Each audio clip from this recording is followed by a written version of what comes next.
Okay. We're very fortunate that all of our panelists could stay with us this afternoon. And what we're going to do now is each panelist, in the order that they spoke today, is just going to give a brief opening comment. Our topic today was the me part of money management, marketing and me, strategies for a satisfying business career.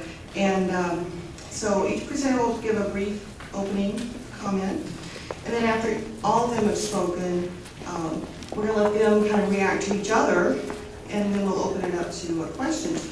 I've had the students scouring for the little yellow cards, and I don't think we have found any. So we'll just open up to questions afterwards. So, Rita, would you like to get us started?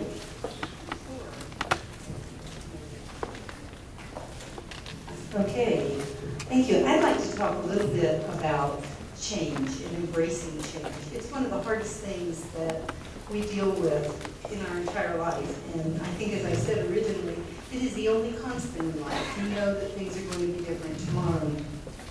And having a large law firm of lawyers, imagine the frightening aspects of trying to explain to them that they're going to have to change.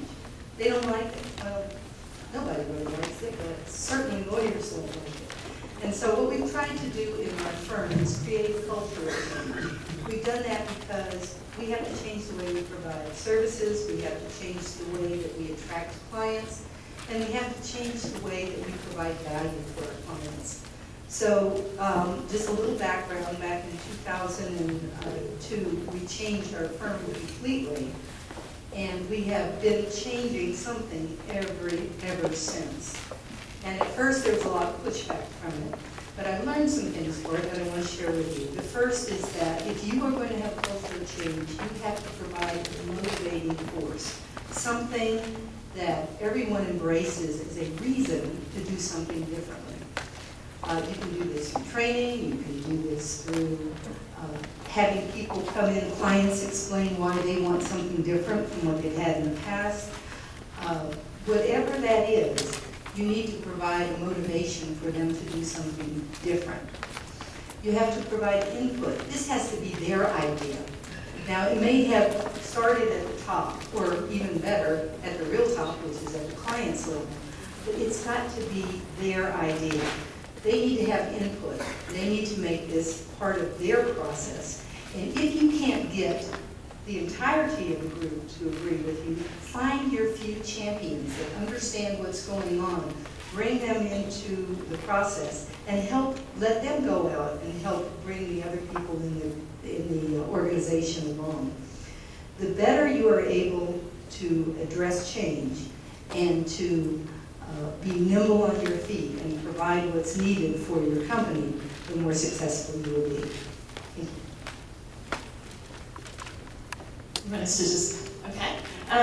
I thought about this a little differently. I guess when I looked back on my career and how I ended up getting here, it seems that sharing that story might be useful. And I guess I think in terms of it, when I was looking, and I might have thought about it differently if I heard some of our speakers today, I thought I needed to be sure I had confidence in doing what I did.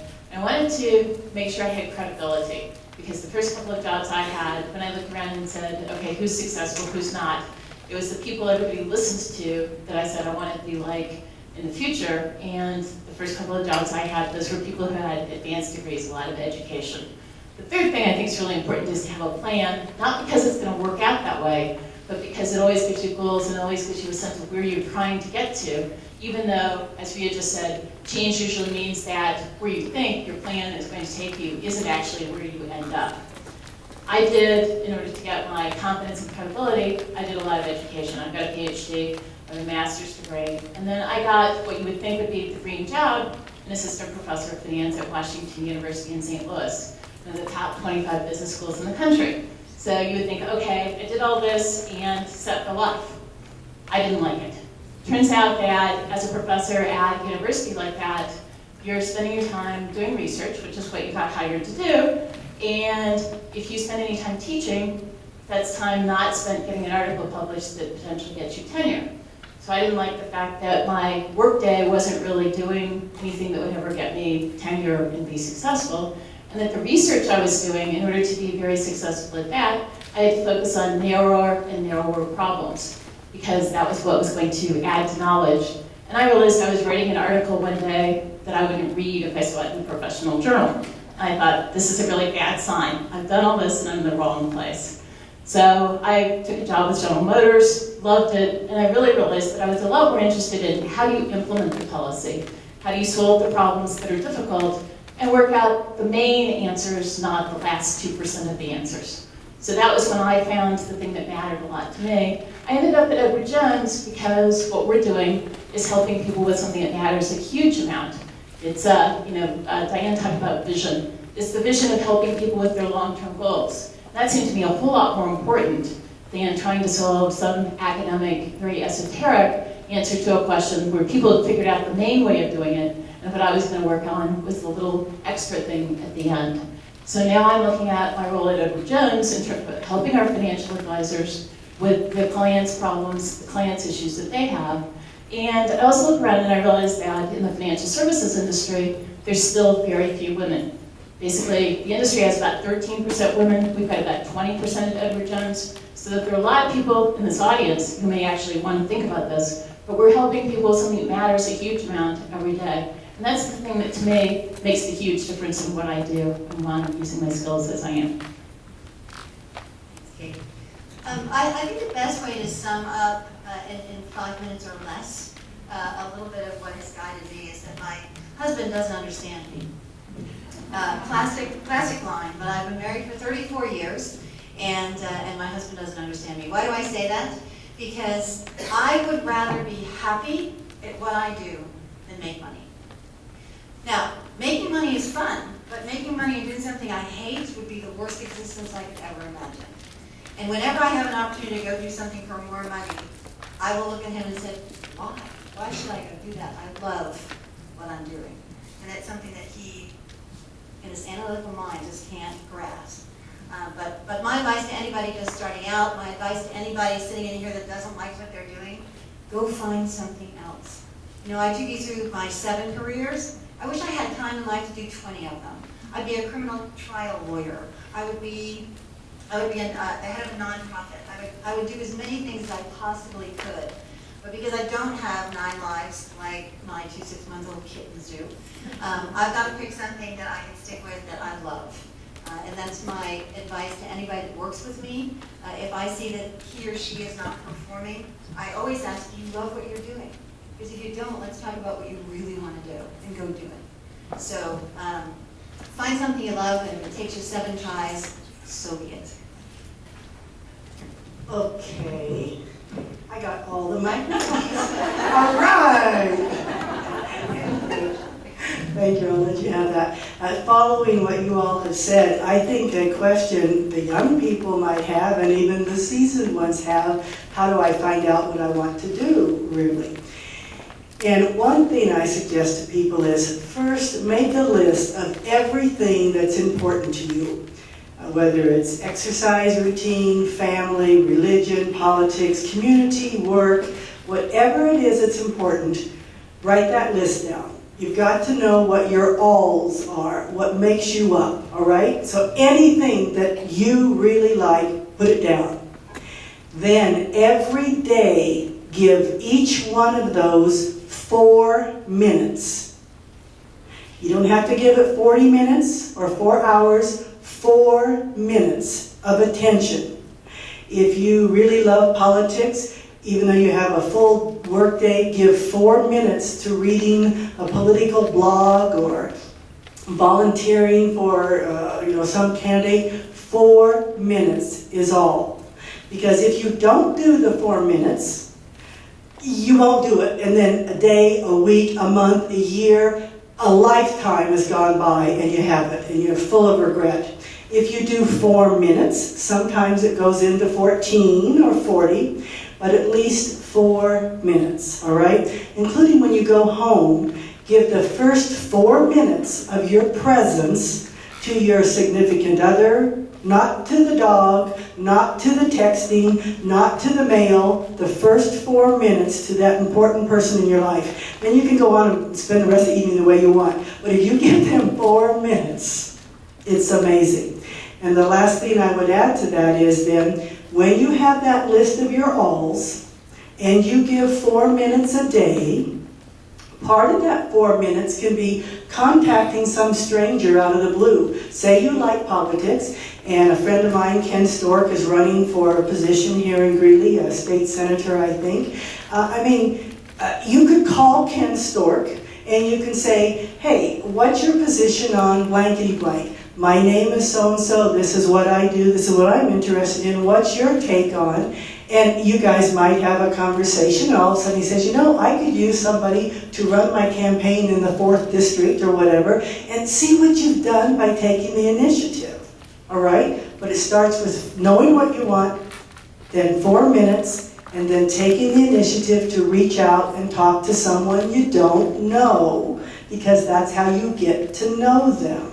If you wait for Ken Stork to call you, it isn't going to happen. But you have the power to take that initiative. And so, corroborating what everybody's saying here, and that's what I had to say. That's my story, and I'm sticking to it. Okay, do any of you want to comment on what you just heard? I want to comment on something actually Rhea said earlier today, and because it is a women's forum, and I think that she cited her success in the law firm as saying, I don't want you to look at me as a woman. I don't want you to look at me as a young graduate. I want you to look at me as a lawyer. And I was once asked how I had become successful in what is typically a man's industry. And I said, I check my gender at the door, which is the same thing as what Rhea said. Look at me first as a professional and what I can, how I do the job and how I perform. And second, my gender, if you need to look at it. Okay, you want to? We have some questions from the audience, and let me just explain the purpose behind the cards. We thought if we got a lot of questions and that maybe there'd be a theme, we could kind of package it into one large theme. So it looks like we're going to be able to get through probably most of these, if not all. We have a conversation at our table at the beginning of the day, and one of the speakers is having computer problems, and the other one just almost went into shock at the thought of being without a computer that long. So this question is, how do you deal with the pace of business and life in general that technology and information overload has created? Let me start. One of the things that I think that you need to do is separate the stuff that's important from the stuff that's junk. Because you can spend all of your time on a computer, waste incredible amounts of time, and not accomplish a thing. So you need to have a mechanism for splitting out the things that mean nothing to you and get rid of them right away, and leave yourself time to deal with it. Another thing that I try and do, because at first I was just enthralled with all this new technology. I just thought that was the coolest thing in the world. And I was looking at the computer all the time, and every time, ding, ding, you had a new email, I had to read it right away. Well, you don't have time to do anything else. I mean, you're just glued to the computer. So I set aside specific times that I deal with all of the emails that are coming in. I either send them off to someone else, delegate to someone else to respond to them, or respond to them myself. I also have a little rule that if I read it, I don't just set it aside and say, oh, I'll come back to it. I take care of it when I read it, if it's at all possible. Because if you leave yourself a big backlog, then again, you don't have time to deal with the things that are important to you. So if you deal with it when you see it, you separate the wheat from the chaff, so to speak, and then really focus on limiting the amount of time that you put to that particular kind of technology so you can get the rest of your work done. I think I'm going to say something pretty similar, which is I try to prioritize, and I try to ask, am I the only person that can do this? So I'm not very good at delegating, but I'm pretty good at saying, yes, I'm the only person, I have to answer this one versus trying to pass it on to somebody else.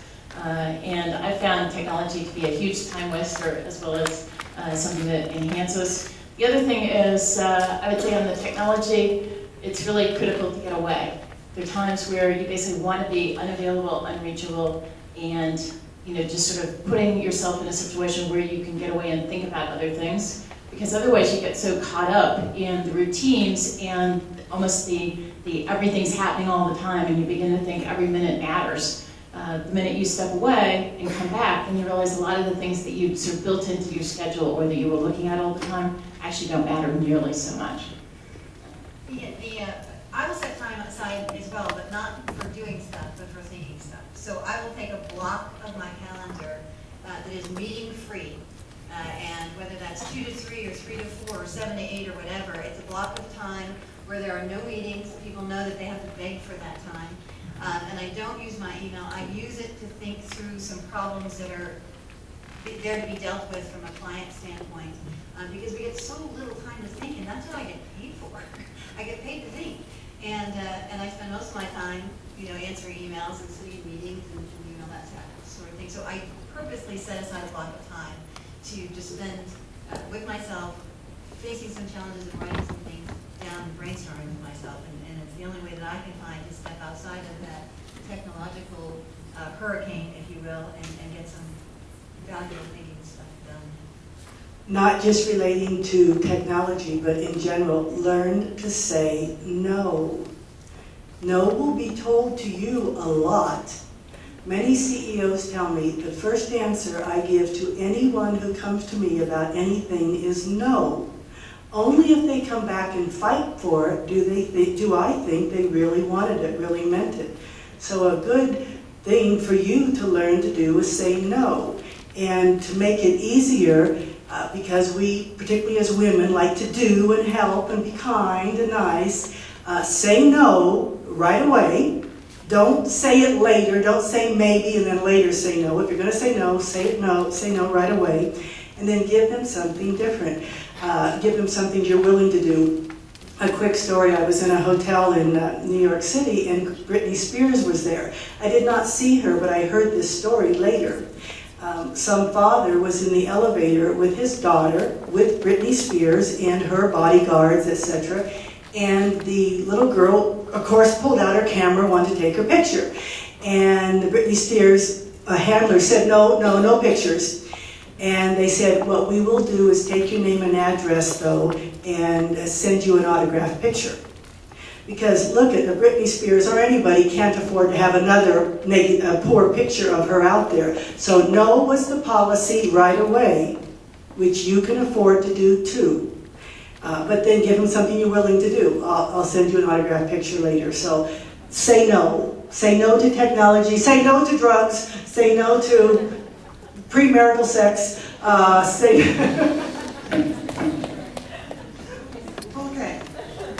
Okay, students. What is one of the biggest mistakes you have made? And this is a chapter in Deborah's book. I'll plug that, about making mistakes. And what did you learn from that experience? So Deborah, do you want to start that off since you have a chapter on it? Well, embrace mistakes. Do not fear them. Only people who are making mistakes are doing something really. Now, don't make the same mistake again. Always learn from it and always let the people above you know what you learned from it. But hiding it, fearing it, makes you weak, insecure, showing lack of confidence. I'm all for mistakes. And I have made every mistake there is. Truly, I have. Except premarital sex. I did not do that one. Okay, anyone else? I'm not quite sure how to follow that, but let me just say that one of my lawyers came to me, this is last year actually, and said, I have never lost a case. And I think he was making a ploy for getting an increase in salary because we were doing compensation about then. But he said it with such fervor that I was taken back for, about 20 seconds, and this was my response. You simply haven't had hard enough cases. And I thought about after that came out of my mouth, because he just kind of, wilted away. And then I thought, you know what, that's really true, because we need to be testing ourselves all the time and increasing our level of capacity. And there are going to be times that we fail, but that's okay, because that's going to make us better for the next time around. So he didn't come back and no, he didn't get an increase. the biggest mistake I ever made, and this is going to sound weird, but I'm not sure I've ever made a big enough mistake that I today go, oh my God, that was a huge mistake. Because every mistake I've made, I've learned from. So if I were to classify my biggest mistake, it was not taking, and this is not for you guys, I'm not pandering to the audience, my biggest mistake was not taking college seriously. When I got to college, I was a National Honor Society high school student. By the end of my sophomore year, I had a 1.6 overall QI. 1.6. I tell this to people who work for me today, just so that they know, you can turn things around. 1.6. And it was a mistake because I was paying for my own education. I had almost thrown away 2 years of tuition and room and board. I turned it around. I dean's listed my way out. So the reason I say it was a mistake was clearly I could have learned so much more and performed so much better. But the reason I don't consider it the biggest mistake in my life is because having to scramble, as hard as I scrambled, to dean's list my way out and not get thrown out of school was something that I learned and have applied for the rest of my life. So I think my point is that, yeah, there are mistakes, but boy, you can turn them into something extremely positive. Is it okay if I stay if I had 1.6 at the end of my sophomore year?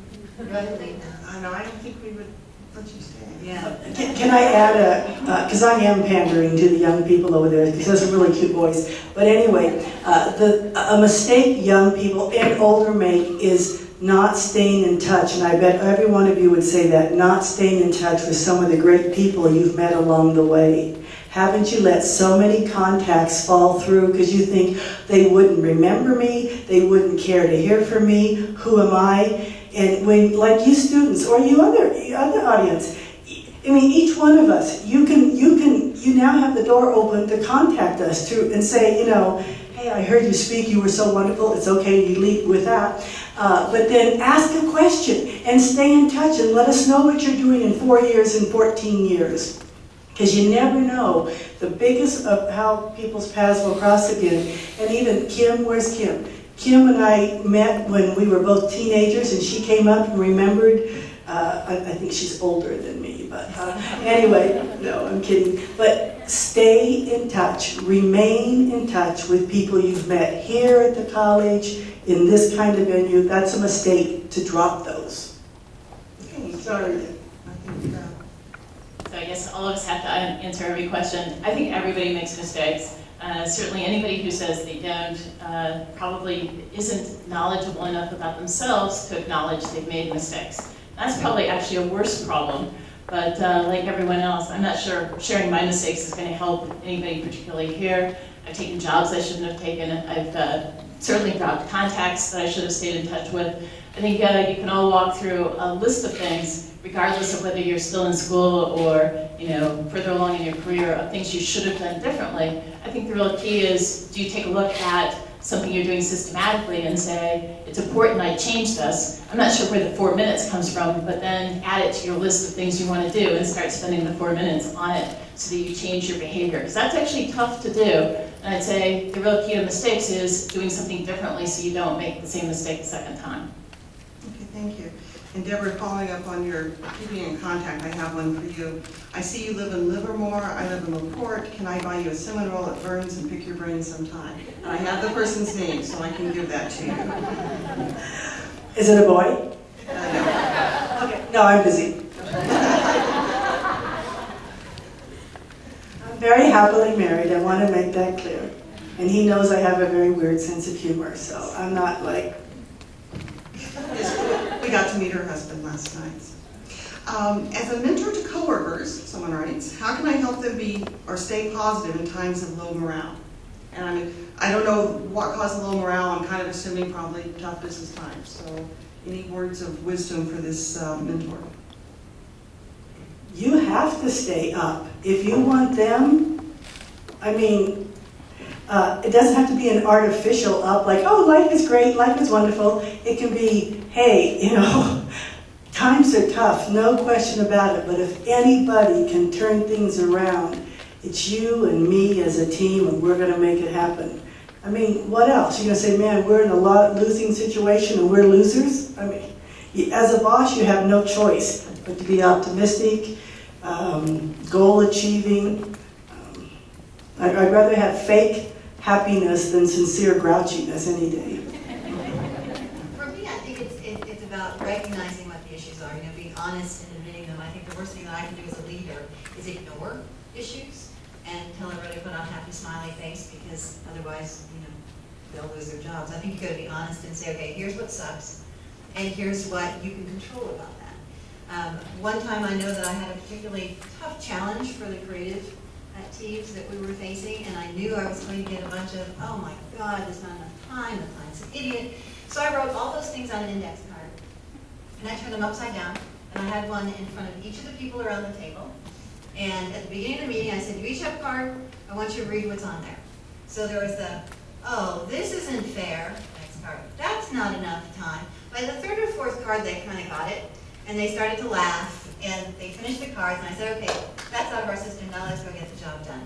And the attitude was quite different at that point than it had been when they filed into the room. So you control what you can control and keep things as positive and interesting and creative as you can.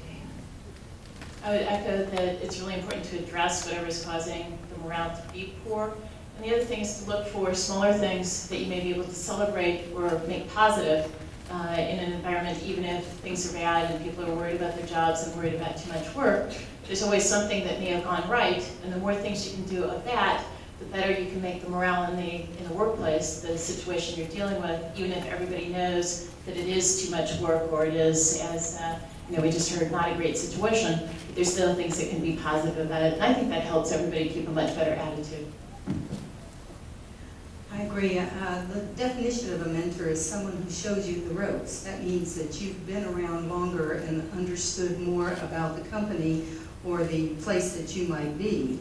So if that is in fact the case, you have the ability to see the positive and to see how you might remedy a problem that perhaps your mentee does not see. So it is incumbent upon you to work them through the process for the good of the company, for the good of yourself, and for the good of all the other people that work there.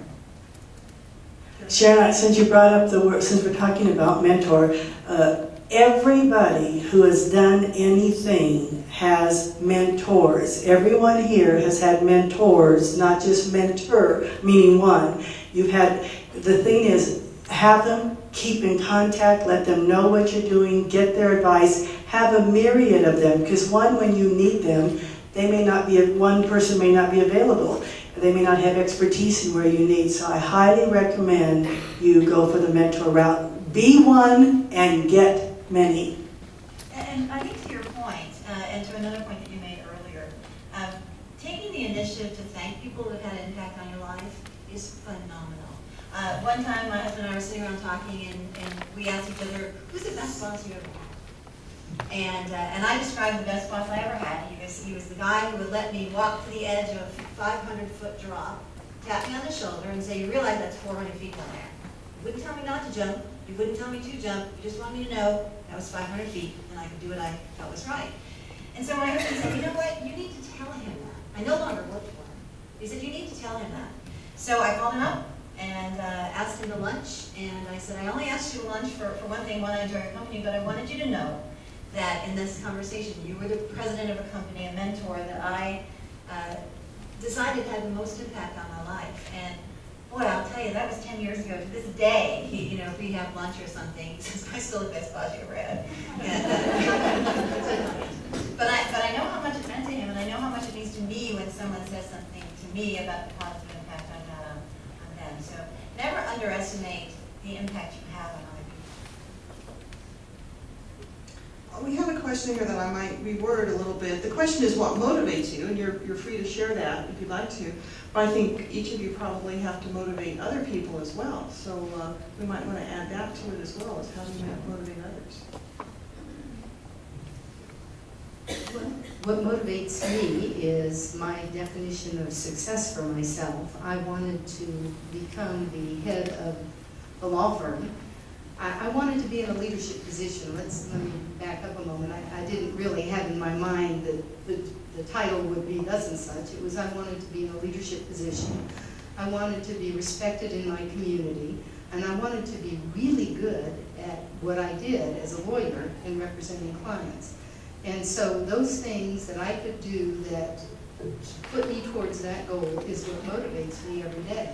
When I see that there's something I can do that will move into a leadership position, or when I'm trying to motivate others in our firm. I mentioned earlier that we have more women in leadership in our firm than just about anybody. We've got about 25% in leadership positions and a whole bunch more that are heading up different committees and other things that are in line for leadership positions. That's important because that's their motivation. So you provide training, you provide support, and you help them achieve their goals, and it works. It works very well. I guess I have two motivations. One is that I love what I do, and so it's not very hard to be motivated if you're doing something that you enjoy doing because you want to do it. Now, how do you motivate others? Well, you try to get them infected with the excitement you've got about what you're doing. And I see part of what I do is educating. In other words, it's on the job, part of life educating rather than educating in a university setting. But it's not all that different. What you're trying to do is explain why this is interesting, how it works, and what they can do to do it with you. Certainly that's the case on the teams I work with. But overall, I think bigger than that, and part of what's so interesting about what I get to do now is that because I'm providing guidance to all of our 12,000 investors around the country, our advisors who are then touching millions of clients, is I'm really basically doing something that will help lots of people achieve their goals. I'm touching lots of people's lives. And there's nothing more motivating than to get up in the morning and think, okay, there are these problems people are trying to solve. If I can make that a little bit easier, if I can help somebody see something that they didn't see before, that's a huge impact, and that's really exciting. And I think that, sorry, I keep forgetting. Kate and I do completely different things. I could never do what she does in a million years, but she answered it exactly the same way I would answer it, even though we're in two completely different fields. So that's the only addition that I make to your remarks. It's exactly what motivates me and how I motivate others. And you notice not one of us said money. Of course we want money. I mean, we need money, and money is a good thing, but that's not the motivator. It is enjoying what you're doing, feeling fulfilled. And when I was just starting my career, some person said this to me. He said, you know what the definition of hell is, Deborah? Being a good Catholic girl, I had one definition, but he said his definition is, you're on your deathbed and somebody brings you a motion picture, movie screen, a DVD or whatever, and shows you your life and all the things you could have been and could have done, given what you were given. And that always motivated me, because I didn't want to watch that movie and say, oh man, I could have done this, I could have done that. I'd rather go for it, try it. If I make a mistake, okay, revamp, rethink, redo. But when I'm sitting on the porch swing at 84, I don't want to look back and have a whole lot of regrets. And I think everyone here feels that way. And I'm a long way from 84, just FYI. Well, I know what's on our students' minds. I have a couple of questions here. One is, how does a recent or soon-to-be undergraduate impress or prove their motivation potential without a flashy GPA? And the other question is, how important is GPA versus life experiences? I'll answer it. How'd you mind? From the 1.6 overall Q with the end of my sophomore year. I don't look, and we hire right out of school every year because the guy who founded my company believes that it's better to hire people young so you don't have to break them with bad habits later.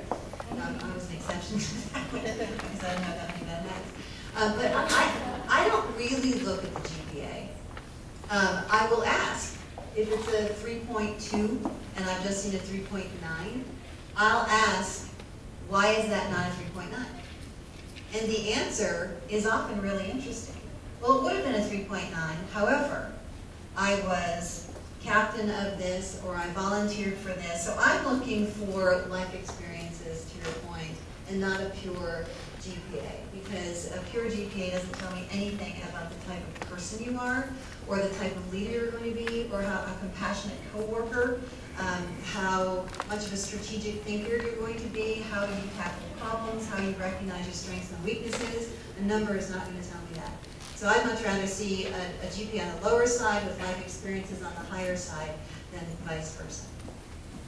I agree, and there's an old saying, it's the C students who have colleges and hospitals named after them, not the A student.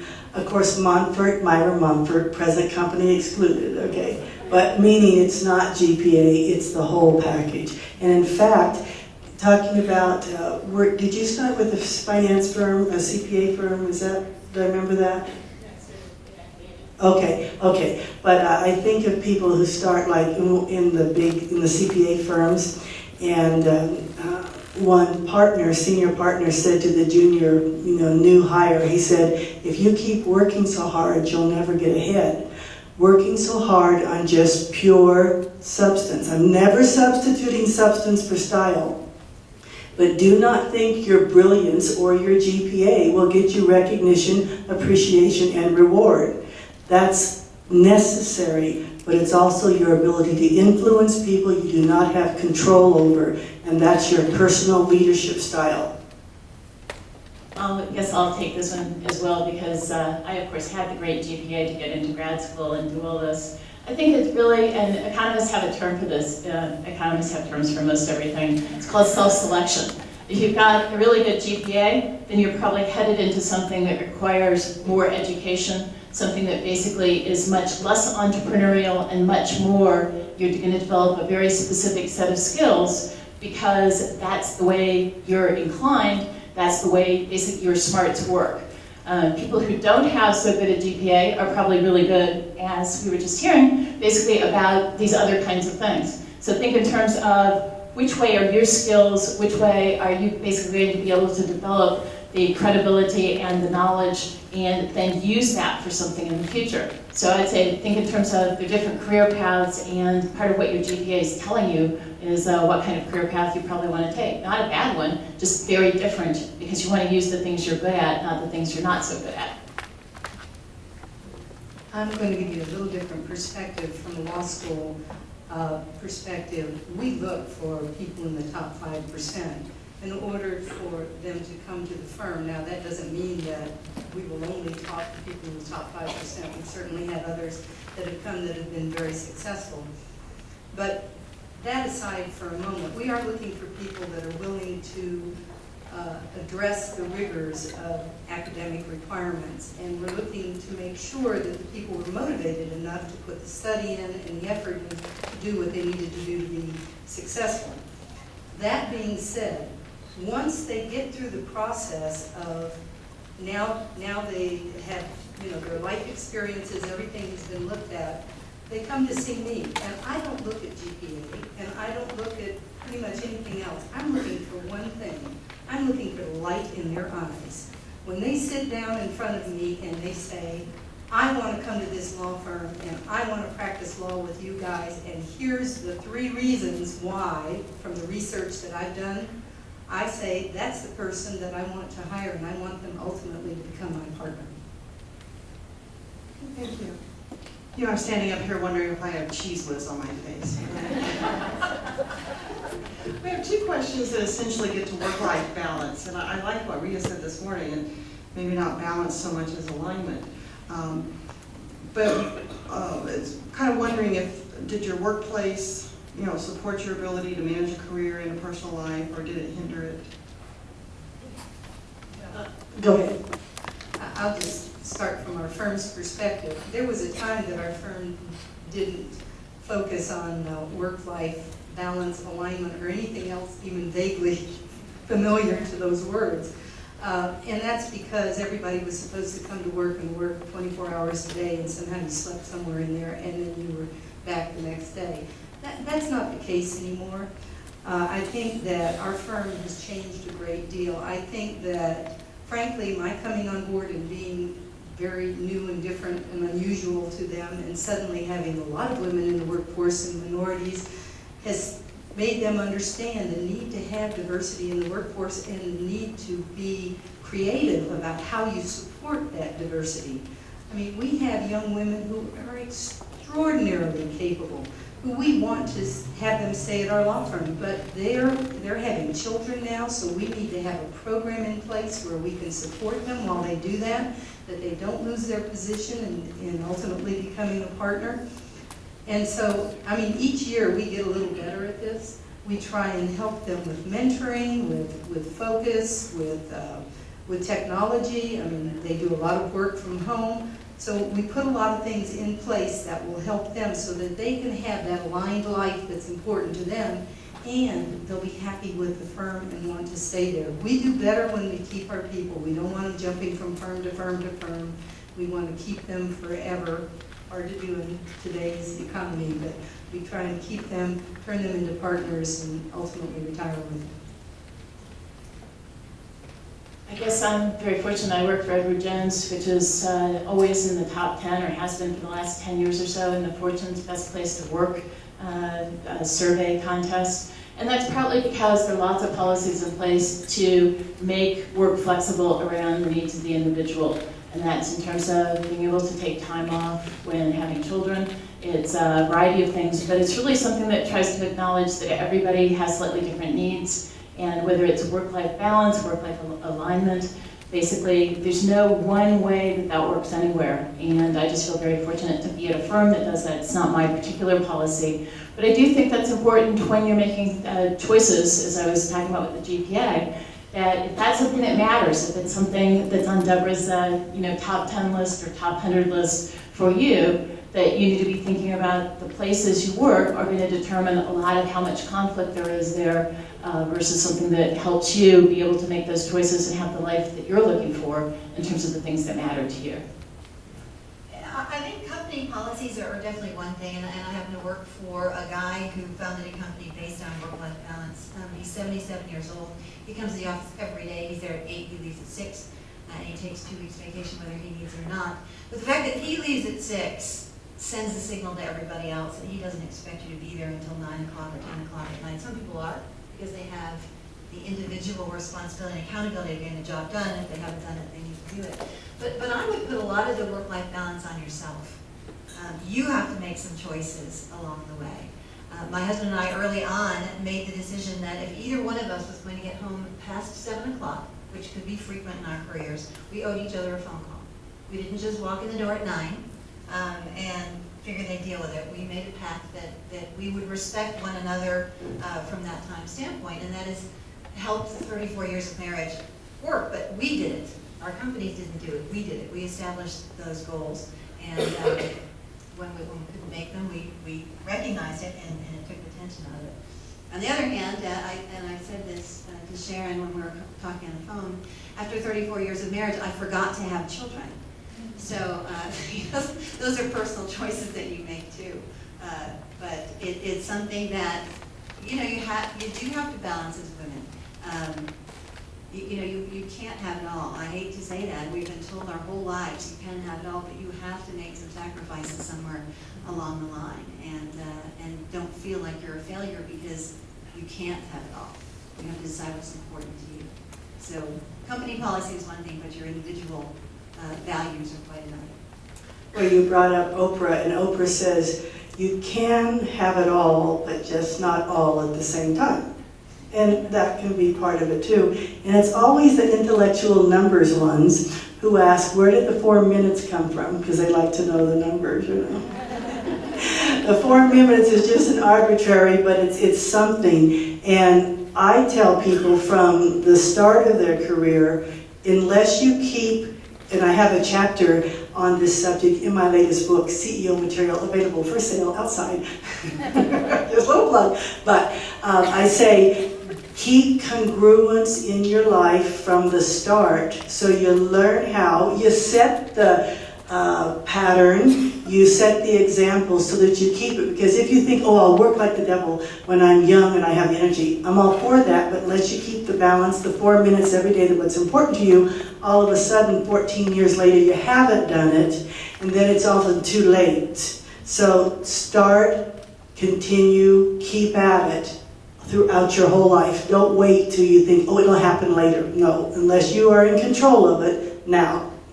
Which doesn't mean when you're young, you shouldn't give as much as you can because you have energy. Because when you get older, you don't have the energy. Okay. When you get older, like they don't know what I'm talking about. But anyway. Well, speaking of younger, if you could advise the 10-year-old girl you once were, how would you advise her today? Who asked that question? I want to learn. That would be me. Great question. Wow. I guess I'd advise the 10-year-old I used to be to consider every option that's ever given to you as an opportunity, and always keep your eyes open for those opportunities. Never decide that you're not going to do something. Always look at the world truly as a world of opportunities, because you never know where that next magic moment is going to come from. So always keep those eyes open. There's a great book about that, by the way. I recommended it earlier to somebody. It's called Orbiting the Giant Hairball. And it's written by the former creative director of Hallmark Cards. And his point is, don't get sucked up into the corporate deal, but don't float so far outside that if you fly off, nobody misses you. And the beginning of his book is so interesting because he says that when he goes on tour and gives lectures, he will ask kindergartners, how many of you are creative? And everybody in the room says, me, me, me, me, me. When he gets to the 4th grade, half the room goes, I am. When he gets to high school, zip, zero, none. So my advice to the 10-year-old would be always say, me, me, me, me, me, I'm creative. Always say that, and then look at your life that way. And say, am I on? Did I lose it? I think my battery's done. Keith. Say to yourself, I'm okay, I'm adequate, I'm cute enough, I'm smart enough, I'm kind enough. Which doesn't mean you don't try to get better, but you're good enough as is. And do not let the peer pressure or the models in the fashion magazines or the friends who seem to have more, the girls who have more boys that try to get you to do something. You stick to your own convictions and you're okay. I would say that to the 10-year-old. And I'd say, you can get a training bra now.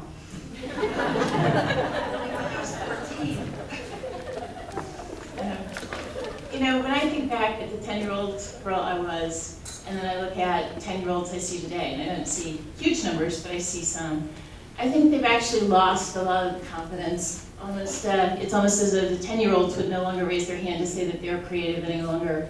It's almost as though they've, whatever changed all of us in high school or sometime later has trickled down to younger ages. So I think it's keeping that confidence, it's keeping the things that you always said as kids, I want to do, I want to go see, I want to be, keeping that and keeping it longer. Because I think today, it's not that kids grow up fast, it's that they think they need to be adults at a much younger age. And being adult means not creative, not doing different things, not somehow having the confidence that will actually get them a lot further, lead them to explore in more ways. So I would second what Diane said in terms of, take lots of opportunities, but I would also come back to say, try to set some goals, try to say, here's some things I want to accomplish, because I think trying to balance those two, leaving yourself open to lots of possibilities, but having some goals of things you want to be sure you get done is actually a good middle between those two. Those are all good things to be saying to your 10-year-old, but when I think of what I was like when I was 10 years old, I realized I didn't have any idea what the possibilities were for my life. I didn't have any idea what the opportunities would be. And so I would say to you that if you were talking to a 10-year-old today, you ought to go out and really help them understand and explore what's out there. I have a program that I do personally where I bring in kids to our law firm and just walk them around the law firm. I usually take them to one of our television shows or something and just let them experience a day in a law firm, because many people never know what that looks like until you actually need a lawyer. And so this is a way for them to say, oh, you know what, this looks like a career that I might like. Well, there's many other things that you can go. Go to a hospital, go to any of the other businesses, and boy, go to a creative, go to an ad agency. Those are the things that we can do for our 10-year-olds and help them be successful for the future. And can I say to any of you who have 10-year-olds or 15 or 5-year-olds and you work and you wonder, are you messing up those kids because you are a career woman? No, I'm the product of dual career parents. Both of my parents worked all the time from the day I was born, and I guess I turned out okay. And it reminds me of a little girl was being interviewed by a writer. He said, what's the worst thing about your mother working? And the little girl said, well, she's not home when I get home from school. And then the writer said, what's the best thing about your mom working? And she said, well, she's not home when I get home from school. So do not worry that because you're a career woman, you're messing up those kids. You're giving them an advantage. You're giving them insight, exposure to life. And so be proud that you're a working mother and you have that young boy or girl to give them confidence in all the things everybody else said, all the older ones said. I think maybe one more question, and I have a few more up here. I'm sorry I didn't get to all of them. But do you feel that performance reviews help or hinder employee motivation and attitude, and should they be abolished? I'm going to say this right away, Doris. Okay, do not believe that stuff.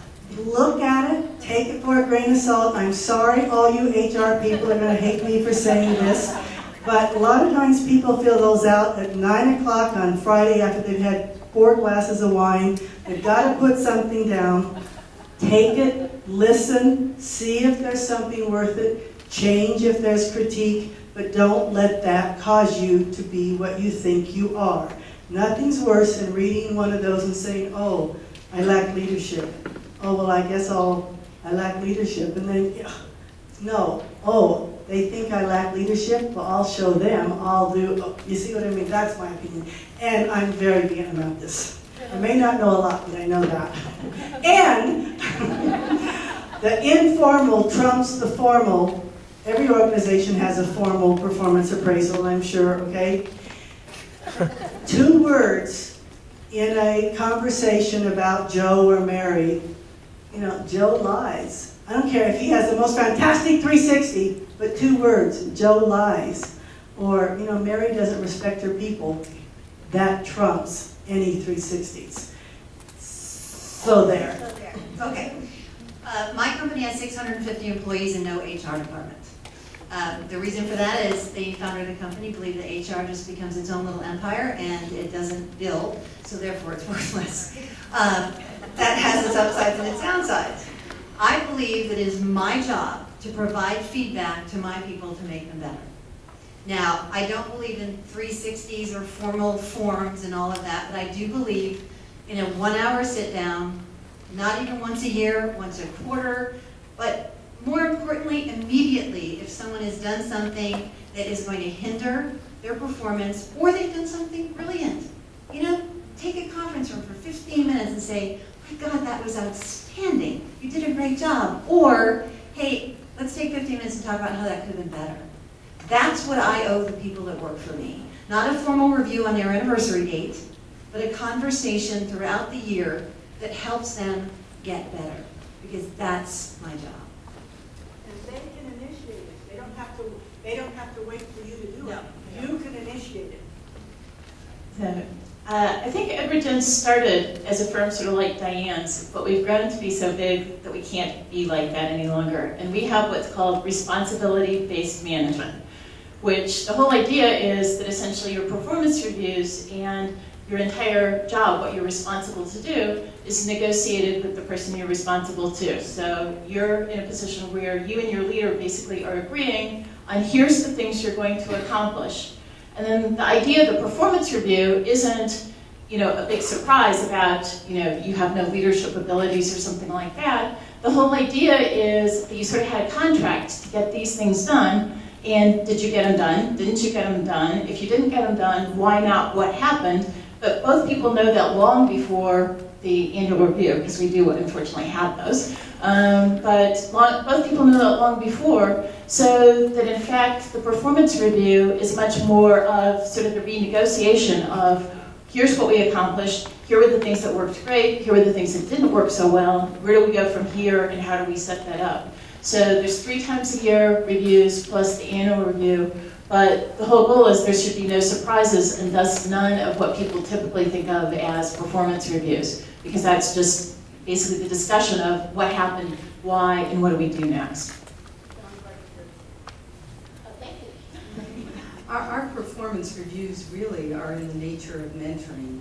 When you have associates that come and join your firm right out of school, they don't know how to be a lawyer, they don't know how to be a counselor, they don't know how to do the many things that ultimately a lawyer will be required to do. And so we really need to provide mentoring and training so that they can be the very best that they can be. I mentioned earlier, we want to keep our people. We want to have them come into our firm, turn into a partner and stay with us. That's the way we provide the best service and certainty for our clients.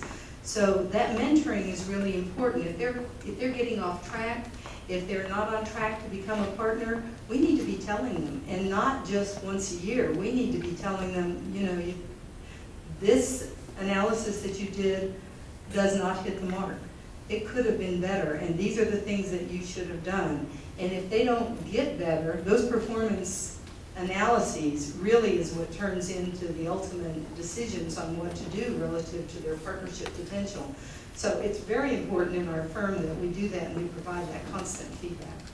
If you have a small firm or you work with a small number of people and you want a sort of an informal but positive way to review people, I find that what's helpful is not check boxes or not scales of things, but 3 words: keep, stop, start.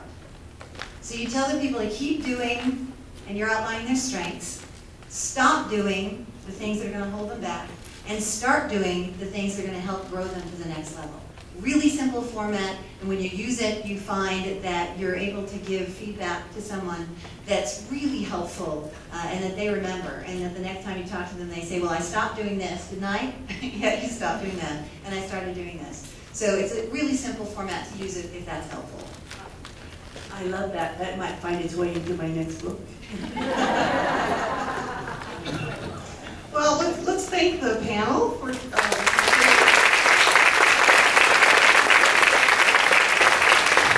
thank you all for coming, and you could be doing a lot of other things, so thanks for spending the day with us, right? Yes. And in front of each of them, they have a plaque. They may not have realized that, but that is a plaque from the Monfort Executive Professor Program in recognition of your spending your time with us, and we do appreciate it. And we do want to thank all of you for coming. As Deborah said, we're all busy, but thank you so much for coming. There is a reception afterwards in the Fireside Lounge, which is just out the door, essentially, where you'll have a little more opportunity to do some networking. Deborah will be autographing her books, and they're going to be on sale out there. There are evaluation sheets at the table. They were at one point in your program, so I'm not sure where they got to now. But if you could fill those out and leave them at the registration table as you leave. You can also recycle your name tags at the registration desk. And the centerpieces are completely recyclable, and what we would like for you to do is the person at the table that has the birthday closest to April 13th, if you would take your centerpiece. It's Ivy's birthday. So,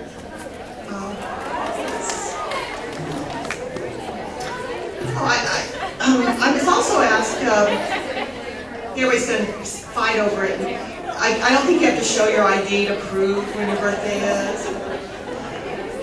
There's some information on the registration desk about the SBDC workshop that